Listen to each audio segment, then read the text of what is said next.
죽어가는 남자 2부. 이렇게 들어온 거지 남자와의 동거가 도시 외곽지대의 고가에서 시작되었다. 이 집 식구들의 일상사에는 큰 변화가 없다. 정환이 새벽부터 일어나 25년 만에 돌아온 아버지가 하루 종일 먹을 음식을 방 안에 차려놓고 세수를 시키고 옷을 갈아입히고 출근하면 나는 늘 하던 일을 하고 돈을 벌려고 집을 나가버린다.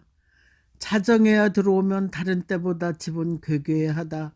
엄마가 들어왔다고 시끌벅적 애교를 떠는 딸 정숙이도 제 방에 틀어박혀 나오지 않고 정호도 엄마의 눈치를 보면서 비실거려 집안에 화기애애하던 분위기가 터지기 직전에 불발탄을 앞에 놓은 상태였다. 큰아들 정원을 제외한 식구들 모두가 노인거지를 향해 눈을 흘기고 어머니 편을 들어 어서 내쫓아 버리라는 입장을 고수했다. 특히 막내이고 어머니의 귀여움을 독차지한 정숙의 반발은 어머니보다 더 거셌다. 아니, 우리를 버리고 떠났던 사람이 무슨 낯짝으로 이제 나타나 아버지 행세를 하려고 그래? 오빠는 속도 없어. 어떻게 저런 남자가 우리 아버지야? 우리에게 양말 한 짝도 사준 적이 없는 남만도 못한 사람이 병들어 이제 아버지라고 우리를 찾아온 철면피를 오빠가 어쩌자고 끼고 돌아. 어머니가 불쌍하지도 않아? 우리 어머니 우리하고 사느라고 그간 1년 12달 길거리에 나가 처절할 만큼 고생한 걸 우리들 모두 자라면서 두 눈으로 똑똑히 봤잖아. 고함을 치면서 삐죽거리며 흐느끼는 정숙의 탱기 풍천한 몸짓은 나의 거센 반발보다 더 엄청났다. 둘째 정호는 이렇다 저렇다 어떤 표현도 하지 않고 식구들 얼굴만 살피다가 슬그머니 자리를 피했다. 이런 가족들의 소동을 거지 노인은 정환의 방에 틀어박혀 눈을 지그시 감고 귀가 목은 척 꽂아놓은 보릿자루처럼 앉아서 듣고는 이따금 얼굴을 벽 쪽으로 돌렸다. 밤늦게까지 장사를 하면서도 나는 큰아들 정환의 방을 차지하고 있는 남자를 향해 이를 북북 갈았다. 결혼 5년 만에 올망졸망 연년생으로 자식을 낳아놓고 다른 여자에게 미쳐 집을 나간 남자가 어쩌자고 여길 쳐들어왔단 말인가. 도대체 이 인간이 제정신이 있는 건가. 몰골을 보니 병이 무척 기쁜 모양새다. 정환이 퇴근할 적에 죽을 사다 주는 걸 보면 일반 음식을 먹지도 못하는 모양이다. 동물처럼 살아온 인간에게 밥을 한 수저라도 가져다 준다면 속에서 임신 구토증이 올라올 것 같다 해서 식구들을 위한 별식을 차린 날에도 나는 될 수 있는 대로 그쪽 방향으로 머리를 돌리질 않는다. 정환이 퇴근하여 귀가할 적마다 쇼핑을 잔뜩 해오는 걸 보면 거지 노인이 입을 옷을 환자에게 필요한 것들만 골라오는 모양이다. 자식들이 다 출근한 뒤에 슬그머니 그가 있는 방에 살짝 열린 문틈으로 훔쳐보았다. 몹시 아픈지 모로 누워 다리를 옹크리고 신음을 삼킨다. 그간 내 가슴에 서리서리 서린 한이 그를 덮쳐 저렇게 아파야만 하는 것은 당연한 일이다. 그래도 저 정도로 아픈 꼴에 조금은 짠한 마음이 들어 그가 좋아하는 녹두죽이라도 쏘줄까 하는 마음도 살짝 스쳤으나 머리를 세차게 흔들었다. 여직 나를 이날까지 버텨준 것은 자식들 셋을 반듯하게 길러 먼 훗날 저작자 앞에 당당하게 내보이는 것인데 어쩌자고 저 몰골로 내 앞에 나타났단 말인가. 이 지경에서는 패자가 된 그를 놓고 겨뤄볼 수도 없자는가. 첨년한테 낳은 아들, 딸은 호요식하고 고생도 하지 않고 대학을 나와 유학도 갔다는데 그 식구를 어디에 두고 저 몰골로 긴 세월 버린 가족들을 찾아왔단 말인가. 이런 상태에서는 늘 하는 길거리 장사것만 집중할 수가 없고 속이 부글부글 끓어올라 나는 하루 종일 심통이 나서 얼굴을 찡그리고 손님을 대하면서 실수를 연발했다. 아침 출근 전에 큰아들 정환이 쭈빗거리면서 안방으로 들어와 내 앞에 무릎을 꿇고 앉았다. 뭔 일이냐? 이제 저 작자의 추악한 면을 다 보았느냐? 사실 어머니가 장사 나간 사이 두어 주간 제가 아버지를 병원에 모시고 다녀왔어요. 마침 봄방학이라 시간이 나서요. 결과는 아주 충격적이에요. 말기 담낭암이라네요. 아버지라고 정환이 그를 지칭하자 나는 치솟는 분을 누르지 못하고 소리를 버럭 질렀다. 난 무식해서 담낭이 어느 부위인지 모른다. 어디가 병들었단 말이냐? 담낭은 쓸개예요. 그 인간 그래야 싸다. 너희들 양육비나 교육비를 단 한 푼도 보낸 적이 없는 사람이야. 쓸개 맞은 짓을 일생 하더니 그런 병을 알아야 마땅하다. 종아는 잠시 입을 다물고 있다가 내 두 손을 가만히 잡았다. 항암 치료를 2번 했는데 암세포가 약물에 반응하지 않아요. 더 이상 치료하는 것이 무의미하다고 하더군요. 의사 말로는 곧 돌아가실 거래요. 싸다 싸 그 인간. 당연히 그래야 한다. 우리에게 지은 죄가 절대로 용서할 수 없으니 진짜 악한 놈을 알아보시고 우리 좋으신 하나님이 그자의 쓸개에 악성 종양을 심었으니 참으로 진실하신 하나님이다. 어머니 곧 죽음을 앞에 두고 있는 분이에요. 생판남이라도 불쌍히 여겨야 하는 것 아닌가요? 이제 그만하셔요.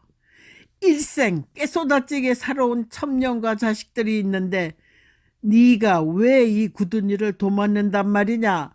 너도 썩 물러서고 어서 그곳에 전화해서 데려가라고 해. 그렇게 못하면 거지들을 수용하는 시설에 넣어버려.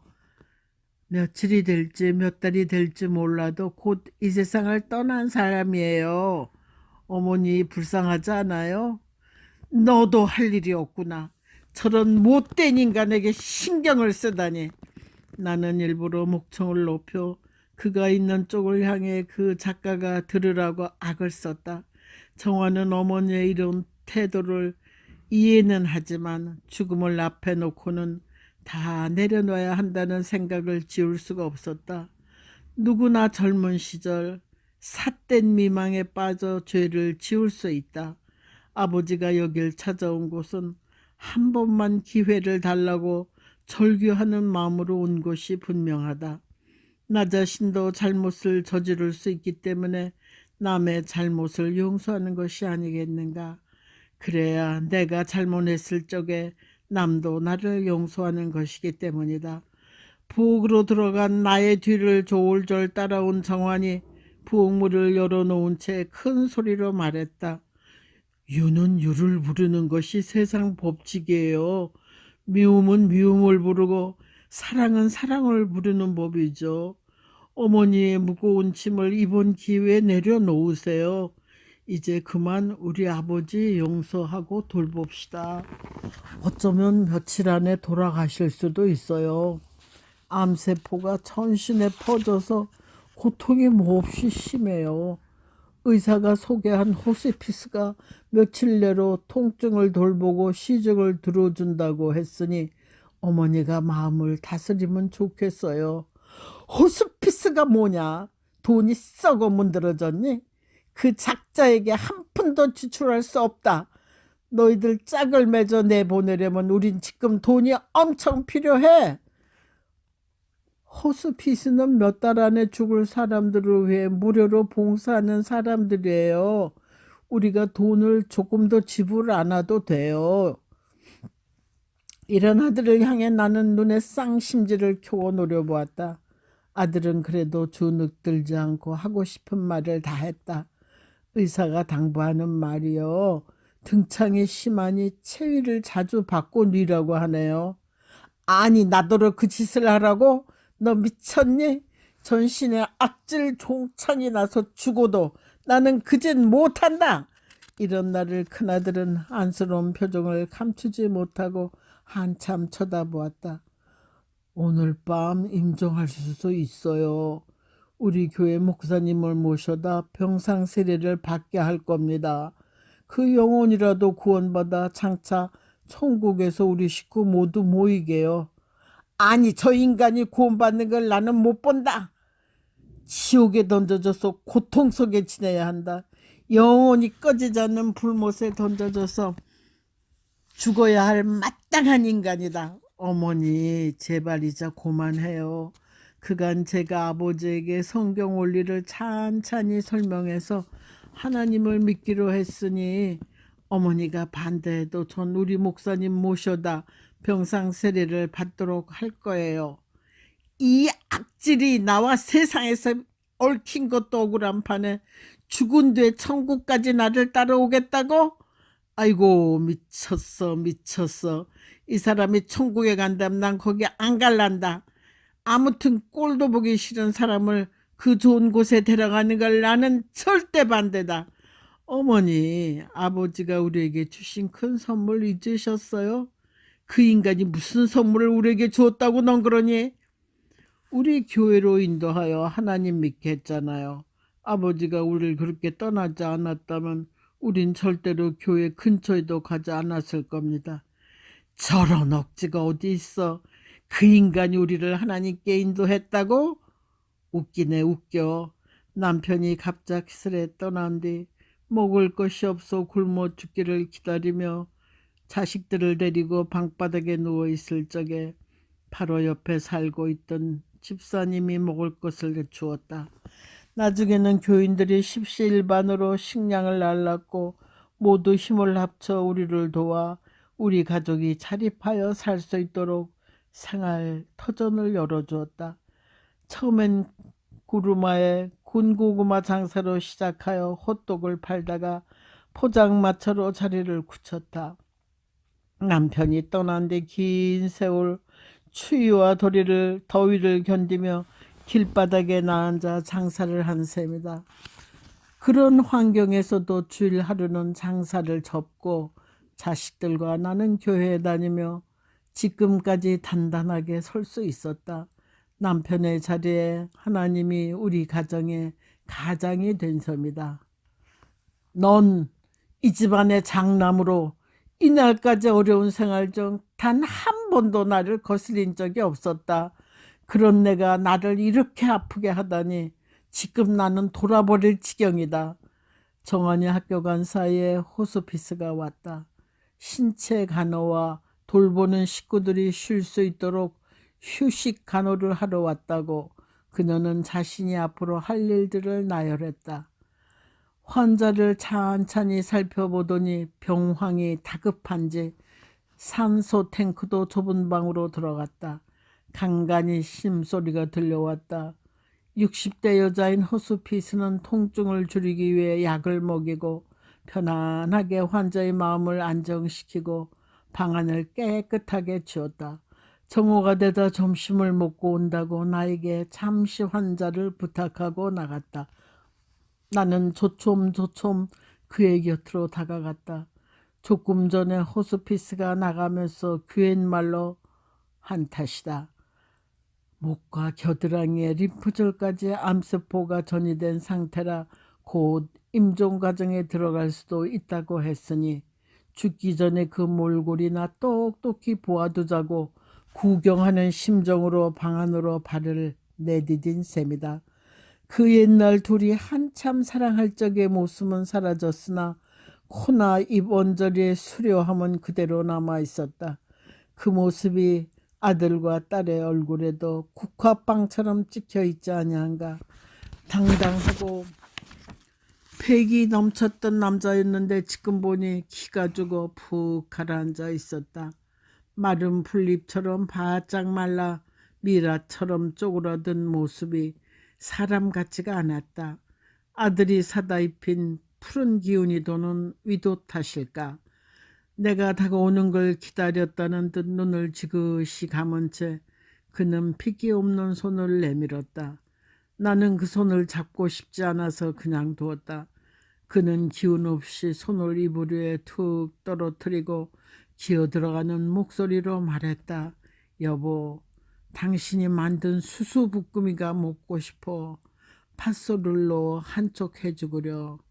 마침 호스피스가 들어오는 대문 소리에 나는 발딱 일어나서 나갔다. 미친 거 아니야? 죽도 못 넘기는 주제에 수수부꾸미라니.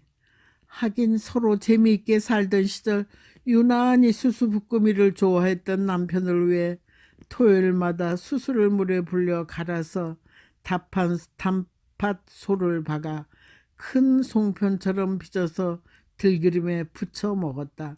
그게 25년 만에 생각나는 모양이다. 미안하지도 않은가? 그걸 내게 요구하다니. 미쳤어, 미쳐.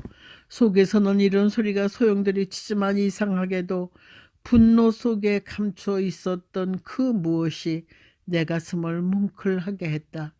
오늘 하루 거리 장사를 쉬기로 하고 재래시장에 들려 실로 오랜만에 차수수 한 대와 팥을 샀다. 기름집에서 반 시간이나 기다려 즉석에서 짠 들기름을 한 병 사들고 대문에 들어서는 순간 호스피스의 다급한 음성이 들렸다. 어서 식구들을 모두 부르세요. 임종 과정이 갑작스레 시작되었습니다. 나는 사들고 온 수수와 팥, 들기름을 툇마리에 팽개치고 방 안으로 뛰어들어갔다. 그는 갑갑하다고 산소 마스크를 떼라고 손짓하더니 입술을 꽉 깨물어 아랫입술에 피가 나고 있었다. 나는 그는 힘없는 눈을 간신히 뜨고 나를 뚫어지게 쳐다보더니 입을 달썩거렸다. 여보, 당신에게 정말 미안하구려. 너무너무 미안해. 쾌행한 그의 눈은 너무 외롭고 황폐하여 나락에 떨어진 절망의 눈빛을 지니고 있었다. 이 세상에서 가장 고독한 사람이 혼자 버려져서 내 앞에 누워 있었다. 나도 모르게 나는 그의 손을 와락 잡았다. 영미를 부를까? 그 집 아이들하고. 내 입에서 영미라는 이름이 튀어나왔다. 바로 남편을 앗아간 나쁜 년의 이름이 아직도 내리에 박혀 있었던 모양이다. 그는 강하게 머리를 흔들었다.